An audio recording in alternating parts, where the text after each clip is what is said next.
Joining us now is, drumroll please, Ojunika, OjyOkpe in Dr. I'm channeling my inner Dr. Abati. Hello, Oji, good morning. You're doing very well. I mean, we have to have Ayo do her special introduction. Director, beware. Well, all right. How are you guys? I believe we have Rufai Oseni. Yay. Rufi, I miss you so much. And I miss you so much, Oji. Miss you guys more than words can tell. And it's great to be here, all the way from Riyadh in Saudi Arabia. Let's do it! Action! Action! Pepper them. Well, Rufai, pepper them over there. Well, all right. I look forward to your reports. Well, all right. Well, let's begin what's trending. In the wake of the appointment of Major General Olufemi Olatubosun Oluyede as acting chief of army staff, many Nigerians have taken to social media to share mixed reactions. The presidency, in a statement, said Oluyede will hold sway as the chief of army staff pending the return of Lieutenant General Taoreed Lagbaja, who is said to be indisposed and is receiving treatment abroad. Let's take some reactions. This is from Trading, who wrote, "Why is the army playing politics? They clearly said in their press release, for the record, there is no such appointment in the armed forces of Nigeria. That acting appointment is political and unconstitutional." Well, Eniola wrote, "What's going on? General Oluyede is not the most senior army officer in the country, and yet Tinubu has named him acting chief of army staff, while the current chief of army staff, General Lagbaja, has not been removed. Will General Oluyede issue orders to General Ibrahim, who is his senior?" Well, another Twitter user, there goes, "This only shows the true meaning of a Milokan. This is a turn-by-turn political and governance philosophy. The ethnic trend in appointment is not good for the growth and development of the Nigerian socio-economic coherence. In my opinion, regionalism will have been the best." Well, President Bola Ahmed Tinubu, who has hailed the Nigerian armed forces for their dedication and sacrifice in securing the nation, shared a clip on X on Wednesday of the luncheon of the 2025 Armed Forces of Nigeria Remembrance Day Emblem, an appeal fund, at the council chamber at the State House in Abuja, saying that the welfare of our men and women in the armed forces will continue to be the government's top priority. Your Excellency, Mr. President, the task before you this morning is solemn, noble, reflective, deeply emotional, and historic. Let me first of all thank the armed forces. No matter what economic theory we propagate or postulate, if we have no security, you cannot promote peace and development. It is a great honor for me to once again launch the Emblem to raise necessary reform. I will continue to assure you that the welfare of our men and women of the armed forces will continue to be our topmost priority.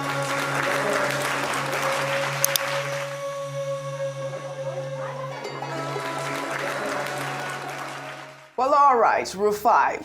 I think it's great that President Bola Ahmed Tinubu has honored the armed forces in the manner that he's done. We have been, using this Remembrance Day emblem to support our troops. It's great that he's done that. But you heard the reactions of Nigerians as to the appointment of the new COS, the Chief of Army Staff. What are your thoughts on that?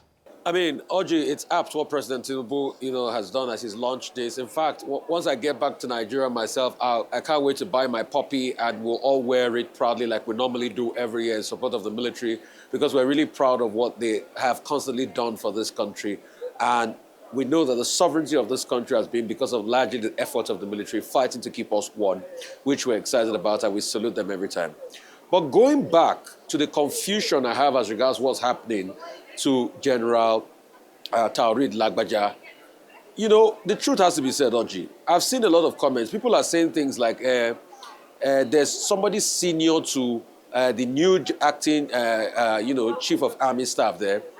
It's the president's prerogative. Once the president has an acting chief of army staff, if he confirms that chief of army staff, then definitely everybody that is senior to him will be retired from the military. And it's happened before. If you remember during the time of Burutai, there were people that were senior to Burutai that once Burutai was picked, those people had to be retired. But secondly, the confusion is what is really going on. Like I've been asking all morning, that it is the same army that told us that, oh, there's no need for any acting, chief of army staff, that somebody will stand in his stead till it gets better. Are they telling us with this now that Taoreed Lagbaja is not going to come back? Is there something they know that we do not know? And that's why we are asking for more assurances and everything. I've also seen comments of a lot of people saying, oh, we should respect his privacy at this point. See, once you decide to do a public job, you lose your access to privacy. Once you decide to do a public job, let's not deceive ourselves, you lose your access to privacy. Yes, we respect people's privacy when they are not feeling well and all of that, but because it's a public concern. If General Lagbaja is not a public concern, we will not be worried about his health. I mean, there are many people that are sick. Anybody can fall ill, but we're not worried about them. But because he's the chief of army staff. And that's why they need to furnish us with more information so that we can tackle the purveyors of fake news. What is wrong with General Lagbaja? Why the need for getting an acting? Are they preempted that he's not going to come back? Has President Tinubu moved on? What is really happening that we do not know? And you see, I want to tell all the stakeholders, you can't hide anything for so long. In no time, all of this will come out.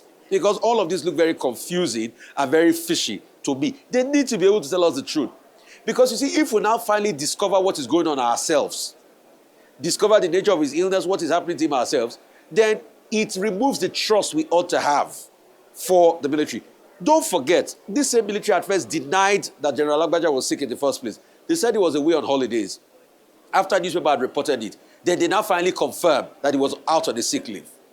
And these are the things that make us not to believe the government sometimes. And when we say that the government, are the ones that even pervade some of this fake news sometimes. Do you know how many tweets the likes of Mr. Bayon Onuga have had to delete because of all of this?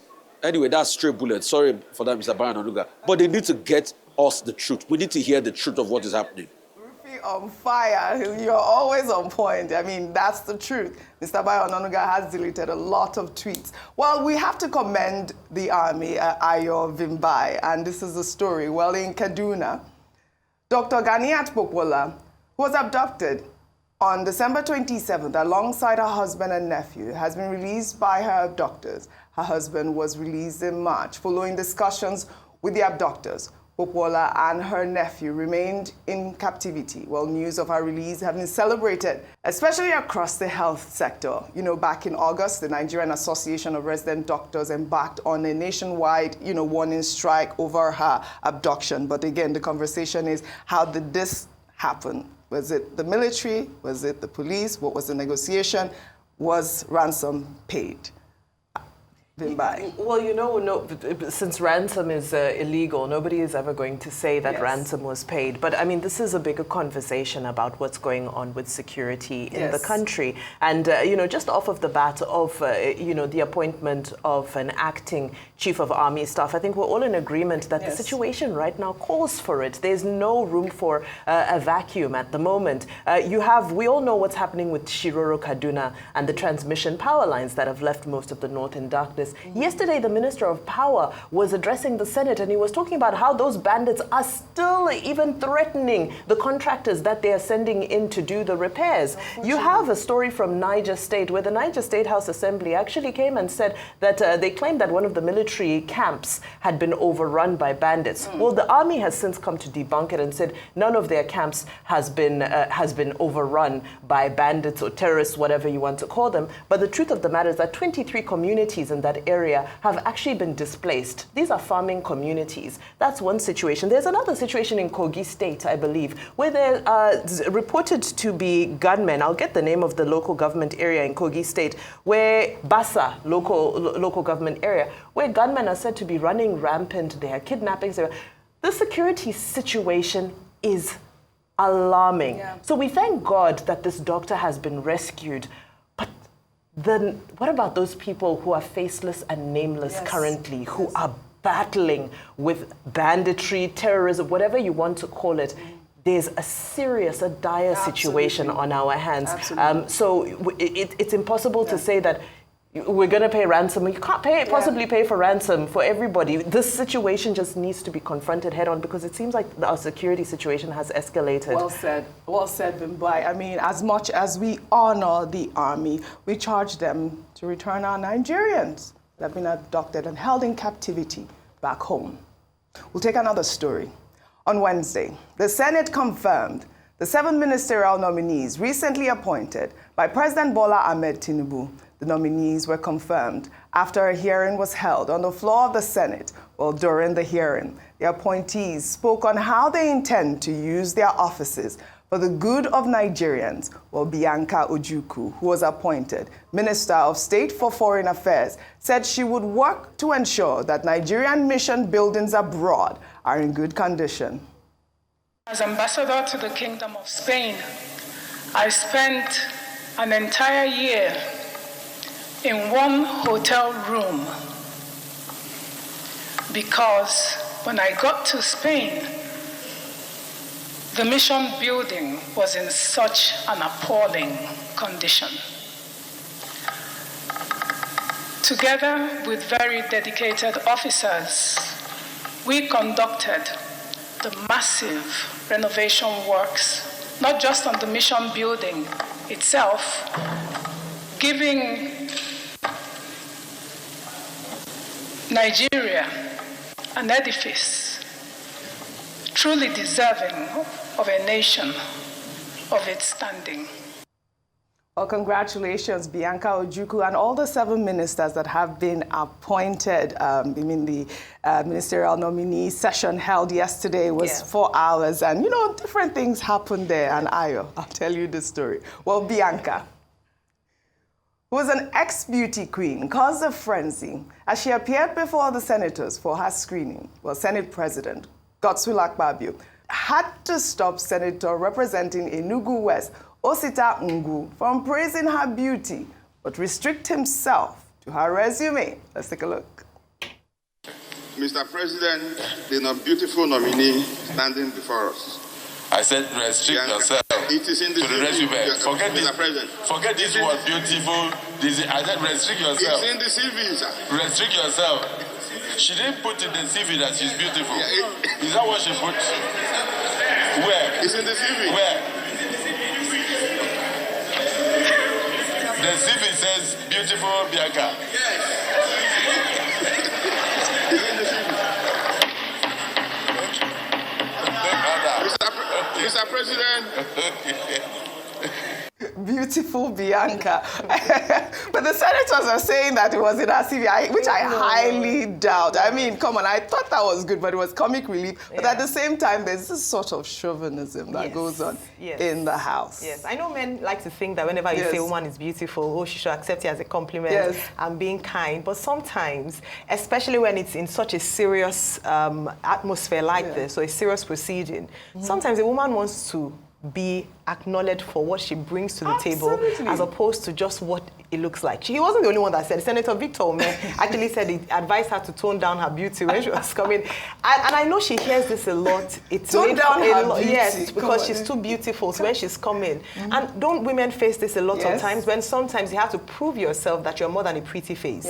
I remember there was even a challenge. There was a whole campaign around being more than a pretty face, because sometimes you want your achievements, the things you've done to come on the, to be discussed rather than your beauty. Yes, beauty is an advantage and you cannot deny what is obvious. But I think it's more important the fact that, number one, she talked about, she's a lawyer by training, then she's also been a diplomat, and the investments, the upgrade to the missions abroad and what she plans to do. I wish that's what they concentrated more on. I know it was time for comic relief, but there's a thin line between comic relief and objectifying women just because of what, their looks. Sometimes you just say, you're so beautiful. That's not what we came here for. But you cannot, congratulations, Mrs. Bianca Odinaka Odumegu Ojukwu, for acing this and bringing to the table more than your beauty, but your brains. And to all the other women as well, Dr. Jumoke Oduwole, who was, oh my goodness, under I watched it yesterday, and I found it was so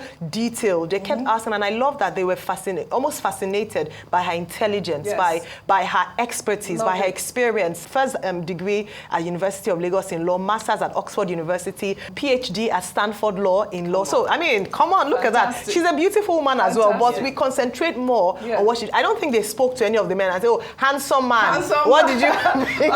what did you... So I think there's a thin line. We don't want to take away the compliment, but there's a thin line. Let's begin to focus on what women as what they bring intellectually to the table and their experience and expertise. I love that. And I also loved her input on what she wants to do with her, her ministry, her commission. And she talked about, having to go around Spain and seeing these dilapidated buildings. And I think that is so apt that, because while I was in New York, I'd go to, some of those houses and I'm like, okay, this needs some upgrade. Representation of us out there. Rufai, your thoughts on Bianca Ojukwu's appointment? For me, that lawmaker, you are eyeing Baba's wife, Baba Ojukwu's wife. We will take you on, no. You are eyeing another man's wife. We'll take you on, no. But apart from that, I think we have a societal problem. It's skewed towards women, but I've also seen women that also do it to men. For them, it's about the outward appearance. Oh, yeah, Bianca was a former beauty queen, but at that point in time, it was not about her being a beauty queen or her being beautiful. It was about pertinent matters of state, which I think should be the part of the questions. And, when you look at it critically, we're constantly missing the baby, throwing the baby with the bathwater. A woman comes for a very important screening like that, the first thing you can say is, the beautiful Bianca. No. It's how is she going to help with Nigerian foreign relations? She also said something. She said, as an ambassador to Spain, she had to stay in a hotel for over 1 year because of the dilapidated structure. The question is, how could we have fixed that problem? What did she do to fix that problem? Why did she need to stay at the expense of Nigerian government? Because I know if they had fixed the dilapidated structure, she would not need to stay in that hotel for a year. So we see a level of waste, but because the structures were dilapidated. And when you check the Nigerian embassies all over the world, most of them are in poor state. So I would have thought that we would have critically asked, the very salient question, rather than say, oh, he's a beautiful person, he's a fine boy. And for Ayo's case too, we have seen women too. I think there was a case in the Senate or something, one of the Houses of Parliament, where a top female senator was admiring a man too like that. So the truth has to be said. It's a societal thing we need to move away from, and we need to bring about critical rigor in our national development. Yeah. Another thing, I didn't see enough rigor in the questioning process. The lawmakers used to complain that, because they don't used to attach portfolios to them, that they can't ask very good questions. Now that most of these people are coming in with portfolios attached, we did still see a lot of that rigor. And it behoves on the National Assembly to be able to do better. The question is, what is even the selection process of people that get to the National Assembly? It speaks volumes. It speaks volumes of the leadership selection process. That when you have a National Assembly that's supposed to scrutinize and ask questions, is this what we resort to? So it shows that we have a holistic societal problem. And really, we are not ready. When we are ready, we'll fix our problem. We see a lot of sentiments become the order of the day in this country. The floor is yours. Your thoughts on the screening process? And very quickly, everything that needs to be said has been said, I believe. But I just wanted to highlight Bianca Ojukwu's CV, after all, because yes, of course, she was the most beautiful girl in Nigeria. And I don't want to amplify too much this moment because, like they said, it was in the CV, apparently, even if it wasn't really in the CV. But she was MBG, and then it's part of who she is, It's part of her profile. Yes. So I wanted to kind of just brush it off. Also because I think Akpabio has kind of proved time and time again that he has a strange sense of humor, right? So, you know, the things he finds funny often, I don't think he plays it out in his head before it comes out of his mouth. I think he kind of lets it out.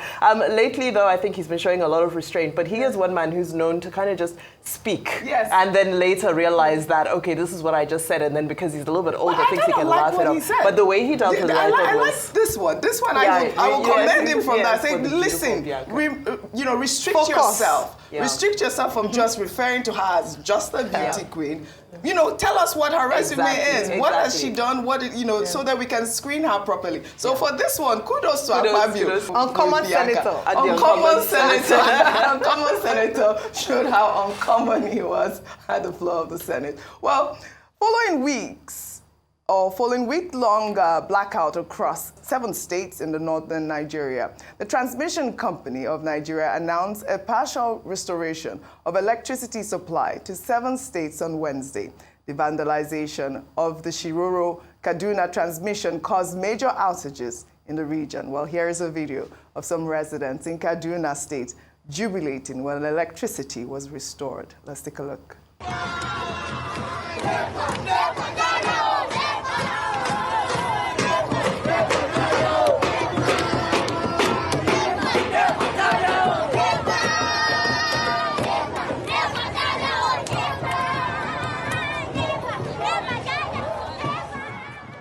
I don't know if to jubilate with them, but you know, NEPA is, you know, what we grew up with. When they bring light, everyone's like, NEPA, you know, I mean, but this is up NEPA. But this is our reality. I mean, thank God they have electricity now. We saw a video from Kaduna State, I believe the other states also. It's partial restoration though. Let me tell you something. Yes. They've changed the name NEPA how many times to PHCN. Yes. Now we have discos. But the trauma that Nigerians faced under NEPA, nobody can say anything but up NEPA. Yes. So even years later, you can hear the Kaduna residents still saying NEPA. NEPA has been obsolete for a long time now. It's not the discos. But that trauma, and I know Nigerians who are watching can feel my pain. You know, up NEPA was a song at the time.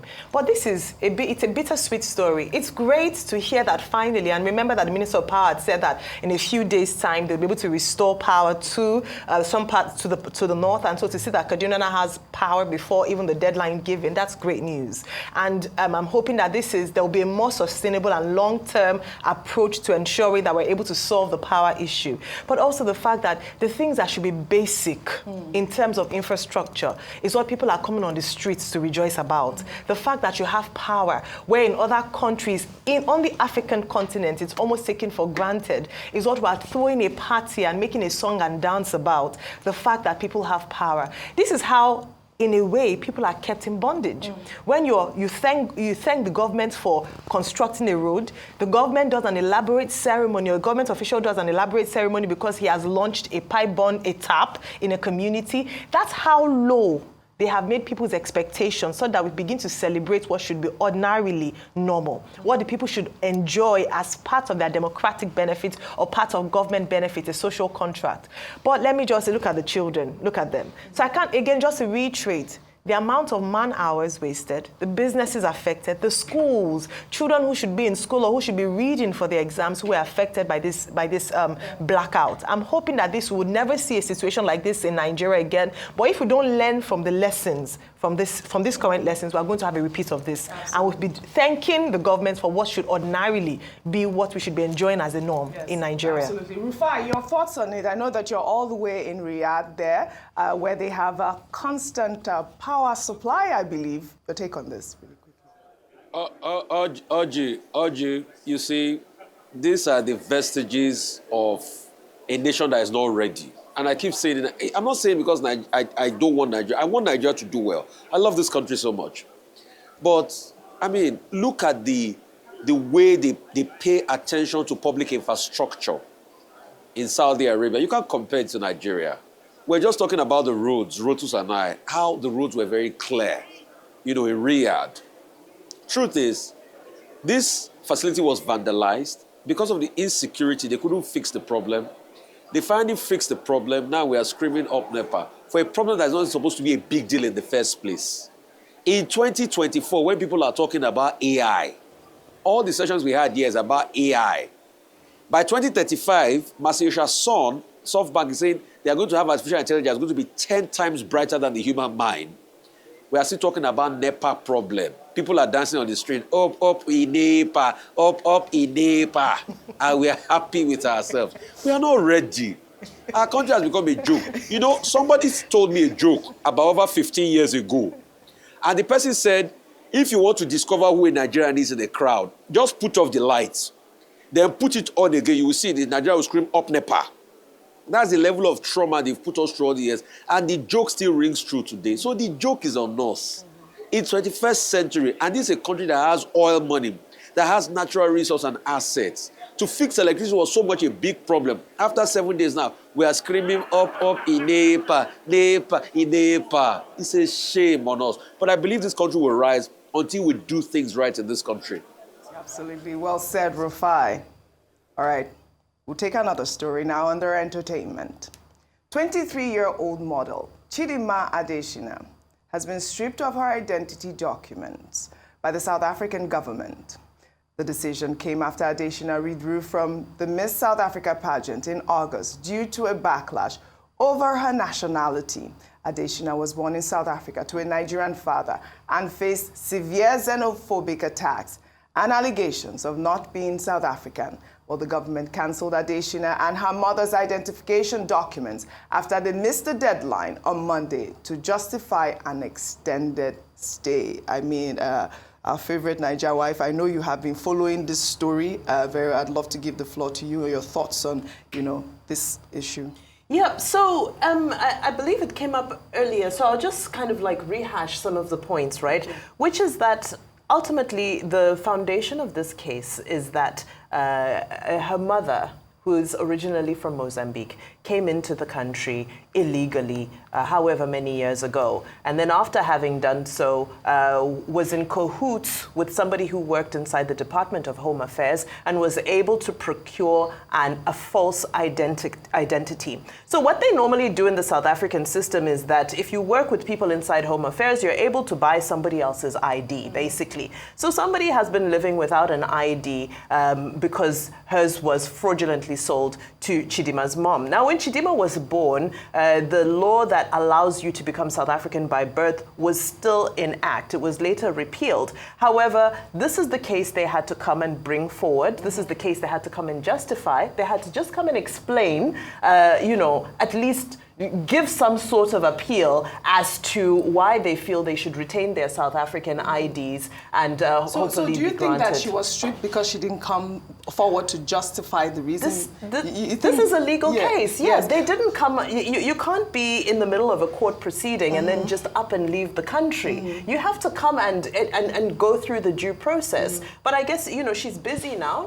Congratulations to her, onwards and upwards. So I guess you cannot be South African if you were born in South Africa. It's not by soil. That's what this judgment No, so what the judgment is saying is that because she was born in South Africa, she was born to an illegal immigrant. So the question is, what they needed to determine is, if you are born to an illegal immigrant by soil, do you get citizenship? That's the question. That's what this case has established now. That you cannot. You cannot. That's what it has established. As you immigrated illegally, then if you were born, you do not become a citizen. You do not become a citizen. Because your parent was quite illegal. Unfortunate. Yeah. But I mean, she's Nigerian now, right? She's Nigerian.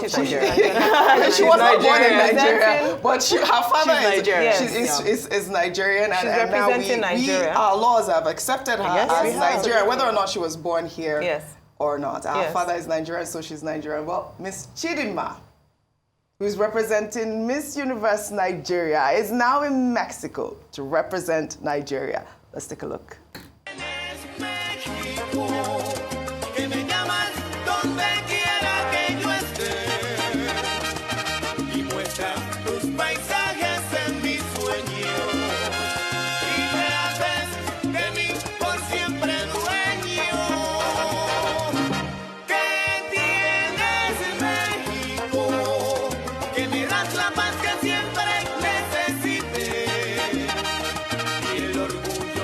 Saber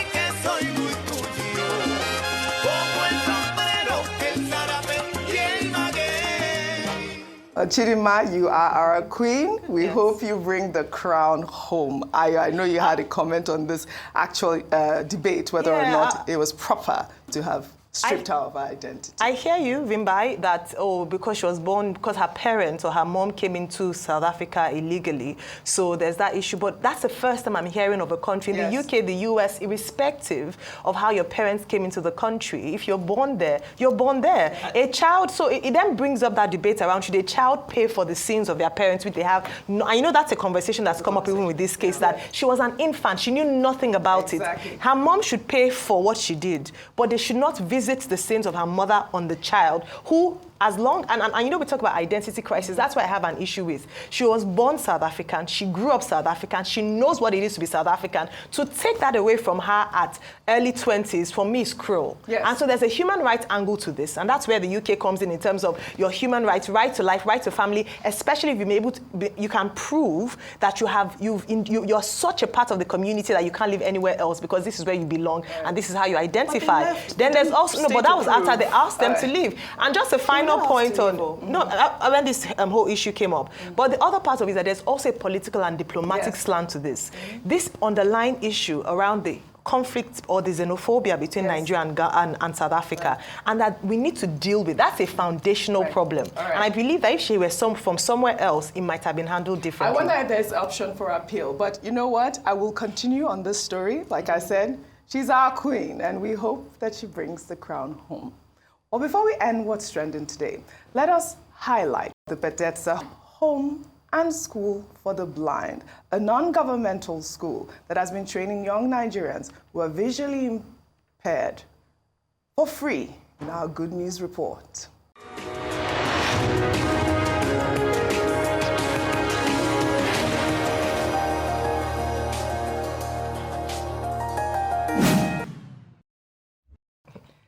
Being visually impaired is arguably one of the most difficult disabilities.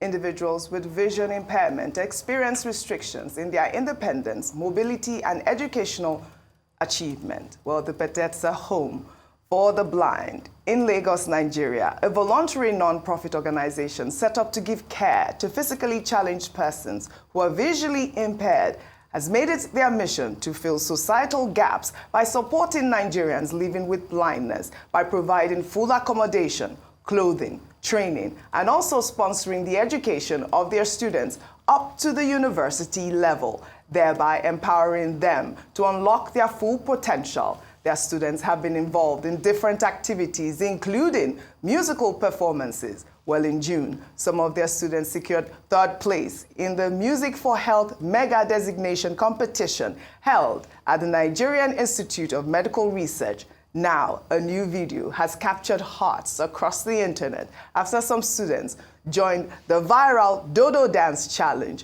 a famous song by Afrobeat superstar Davido. Let's take a look.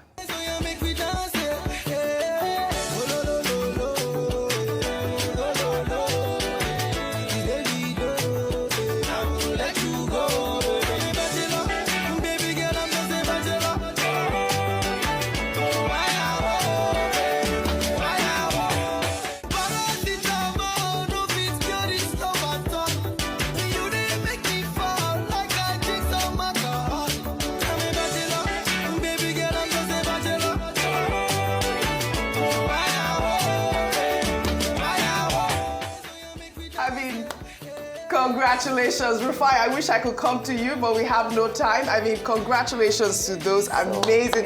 This video touched my heart. You had a real question that you asked. How do they know the moves? This is what they do. It was a stupid question, but I mean, it shows the level of intelligence that they have. Absolutely. Because, that's beautiful. Well, kudos to the Bedetsa School for the Blind. I'd love to thank you all, including Rufai, for your great analysis on what's trending today.